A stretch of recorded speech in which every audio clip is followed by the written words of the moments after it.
Hi, my name is Ron, and today I'll be teaching you how to cook steak. So the first ingredient you need is, well, a steak. And of course, salt and pepper is the basic. Garlic is also needed if you want to add more flavor. And thyme and rosemary isn't necessary, but is good for the flavor. Step 1 is seasoning, and all you need to do is add your pepper and salt. Of course, flip the steak and season all sides of the steak. Step 2 is cooking, and you should turn your heat to high to get your pan and a dab of oil real nice and hot. Put your steak into the pan away from you and cook this side for around 2 to 3 minutes, depending on how thick your steak is. If it is much thinner, cook for less than 1 minute or to 1 minute. When the time is finished, of course flip your steak and cook for the exact same time. You should get a beautiful brown crust when flipped. To know how well you want your steak to be done, of course feel the steak, and if it's the exact same tenderness as your palm, then that is medium rare. Cook a little bit more if you want it to be well done. When you are satisfied with what you have, turn your heat to medium and start searing all sides of your steak. Each side should be around 30 seconds.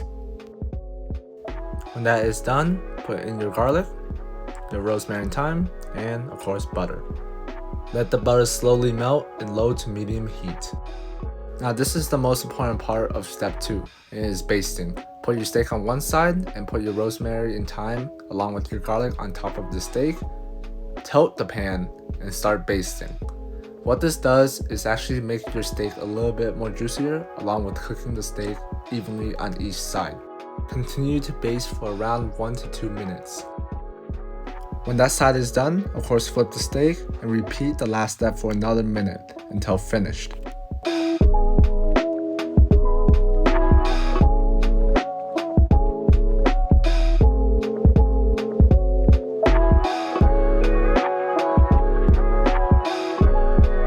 Step 3 is plating, and what I like to do is put my thyme and rosemary along with your garlic on top of the plate, and then finally, your steak.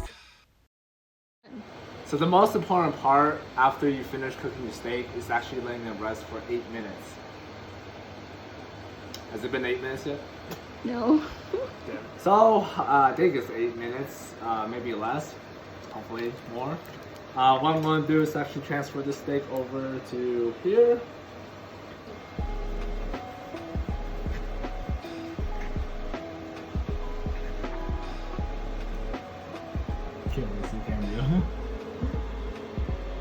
Now that's perfect right there, actually, for medium rare.